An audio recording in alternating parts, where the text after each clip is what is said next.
कि Islamabad high court से cipher case में तहरीक इंसाफ के बानी चेयरमैन इमरान खान और वाइस चेयरमैन उस वक्त के शाह महमूद कुरैशी की जो अपीलें थी वो मंजूर हो गई हैं और उनकी सजा खत्म हो गई है, कलअदम करार हो गई है। बिस्मिल्लाह रहमान रहीम। अस्सलाम वालेकुम। उम्मीद है आप ठीक होंगे, खैरियत से होंगे। तैयब लोच आपकी खिदमत में फिर से हाजिर है जी। आज की जो सबसे अहम डेवलपमेंट है वो ये है कि इस्लामाबाद हाई कोर्ट से मशहूर ज़माना साइफर केस में तहरीक इंसाफ के बानी चेयरमैन इमरान खान और वाइस चेयरमैन उस वक्त के शाह महमूद कुरैशी दोनों की जो अपीलें थी वो मंजूर हो गई हैं और उनकी सजा खत्म हो गई है, कलअदम करार हो गई है। मुख्तसर फैसला आज इस्लामाबाद हाई कोर्ट के 2 रुकनी बेंच जस्टिस आमिर फरूक कियानी और जस्टिस मियां गुल हसन औरंगजेब पर मुश्तमिल ये 2 रुकनी बेंच था जिसने इस मामले की समाअत की और समाअत करने के बाद जो है फैसला महफूज किया गया और फिर मुख्तसर वक्फे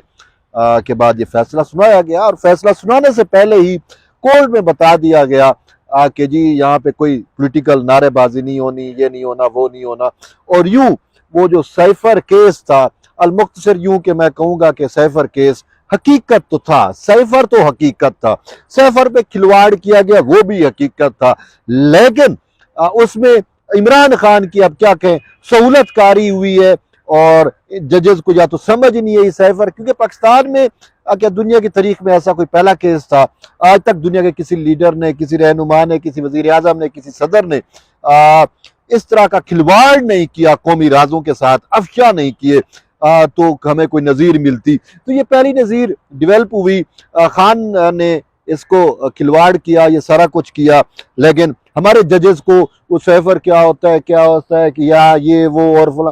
तो उनको समझ ही नहीं थी और उन्होंने जो है वो ट्रायल भी शायद दुरुस्त नहीं हुआ। और फिर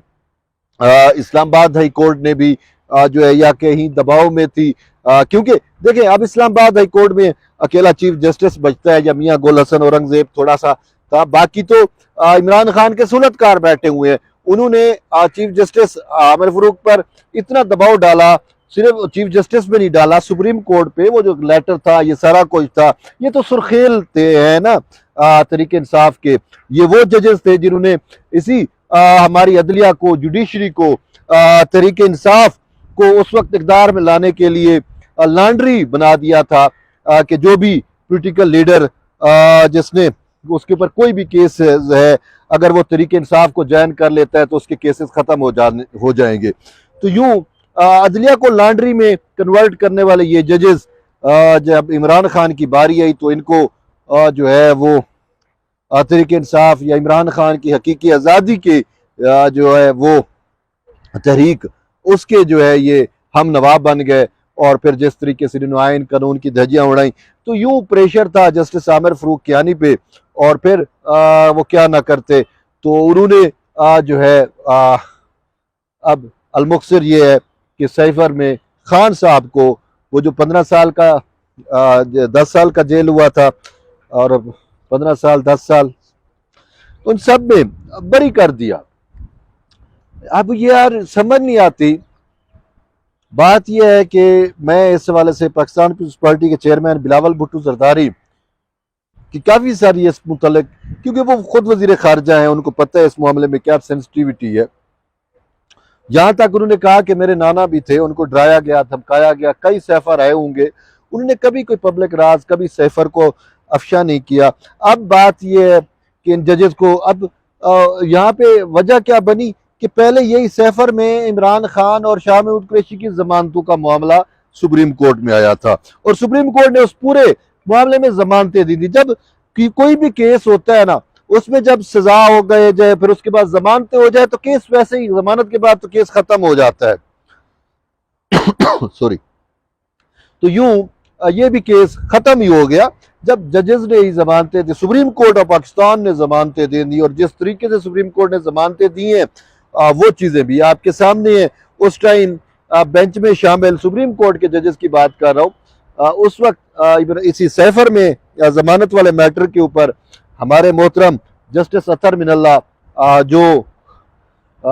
इमरान खान के एक बहुत करीबी समझे जाते हैं और शायद अब तो नजरियाती हम नवा भी हैं, वो उन्होंने कहा था, जब ये कहा गया कि सर ये तो जमानत का केस है, इसमें आप मेरिट डिस्कस नहीं कर सकते केस,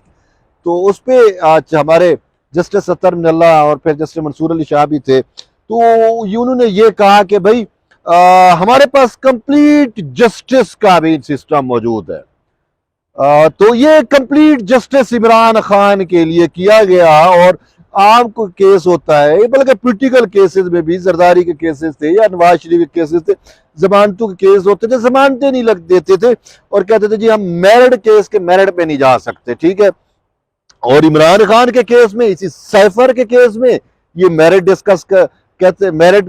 से भी आगे बढ़ के सहूलतकारी होती रही, और फिर कहते थे कि उसी सहूलतकारी में जब दूसरी तरफ से इतराज आया कि सर मेहरबानी करें, ये कानून के आइन के या तयशुदा जो असूल है सुप्रीम कोर्ट के अपने, उसके मुनाफी है कि आप जो है वो इसमें डिस्कस नहीं कर सकते केस का मेरिट। तो वो उन्होंने जज साहब तवील देते थे या दी, जजेस ने तवील दी कि हमारे पास कंप्लीट जस्टिस का सिस्टम है और हम कंप्लीट जस्टिस कर रहे हैं। खान की बारी आती है तो कंप्लीट जस्टिस है, आप और मेरी बारी है तो जस्टिस का नामो निशान तक नहीं है, ठीक है। तो बेसिक केस यहाँ सुप्रीम कोर्ट ऑफ पाकिस्तान से खारिज वो हुआ था, खराब हुआ, और फिर उसके बाद क्या होता है कि हमने और आपने सब ने देखा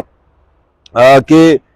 फिर इस्लामाबाद हाई कोर्ट में जब अपील आई तो इस्लामाबाद हाई कोर्ट को पता है कि जब सुप्रीम कोर्ट इस केस को केस नहीं मान चुकी और वो कहते इसमें मैक्सिमम सजा 2 साल की होती और आपने इतने साल सजा दे दी, चलो भाई हम जमानतें लेते हैं। जब इस्लामाबाद हाई कोर्ट ने देखा कि भाई ये जजेस सुप्रीम कोर्ट के जजेस जमानतें दे चुके हैं, तो अब इस केस में राह क्या है कि हम इसको पकड़ें या इसको वो चीजें वो करें, तो इस वजह से उन्होंने भी जो है वो जान छुड़ाई। और फिर इस्लामाबाद हाई कोर्ट की बात मैंने शुरू में आपको कह दी कि जिस तरीके से जो है वो प्रेशर था, दबाव था, लेटर वाला इश्यू चीफ जस्टिस पे, तो अब उस बेचारे की क्या था, तो उन्होंने कहा भाई जान ही छुड़ाओ। तो यूं तरीके इंसाफ के लिए ये आज एक बड़ा दिन है, लेकिन पाकिस्तान और उसके रियासत और रियासती राजों के लिए आज अच्छा दिन नहीं है। खासकर वो जो 175 पार्लियामेंटेरियंस थे कौमी असम्बली के अंदर, जो पीडीएम के, जिनको इन्होंने गद्दार कहा था, वो आज गद्दार साबित हो गए। ये अदलिया भी मुहब्बल वतन हो गई, जजेस भी मुहब्बल वतन हो गए, और बाकी पूरा पाकिस्तान और रियासत और ये इदारे ये अब गद्दार हो गए। सिंपल सी बात है। वो जो एक खुद अपनी उस यू टर्न ले गया अपनी उस बात पे कि जी अमेरिका ने मेरी हुकूमत नहीं गिराई, लेकिन वो सैफर लहरा के कहता था कि अमेरिका ने गिराई। यार एक चीज सबके सामने है, सैफर तो अवाम के सामने उसने लहराया और आज तक किसी ने पब्लिक नहीं किया। ये आम सी बात है, मतलब ये वाज़ेह बात है, कट एंड क्लियर है, इससे तो कोई डिनाई नहीं कर सकता। लेकिन इन जजेस को तो वो चीज नजर नहीं आई ना, ये हुब्बे इमरानी में जो है इनको और कुछ नजर नहीं आता, तो इन्होंने बस अब उसको जो केस था, जो एग्जैक्ट केस बनता है, जो रियासती जिससे राज और जिससे पाकिस्तान की रियासत से खिलवाड़ किया गया, पाकिस्तान की फॉरेन पॉलिसी से खिलवाड़ किया गया, उसमें इन्होंने जमानतें दे दी और अब तो वो केस ही खत्म हो गया। उसमें अपीलें भी, यानी कि बरियत की अपीलें भी मंजूर कर ली। अब बाकी क्या बचता है। तो बहरहाल ये एक चीज थी, मैंने कहा आपसे डिस्कस करूं। बहरहाल हम क्या कह सकते हैं, जुड़े रहिए तैयब बलोच के साथ, मिलते हैं नई वीडियो में, तब तक के लिए इजाजत दें, अल्लाह हाफिज।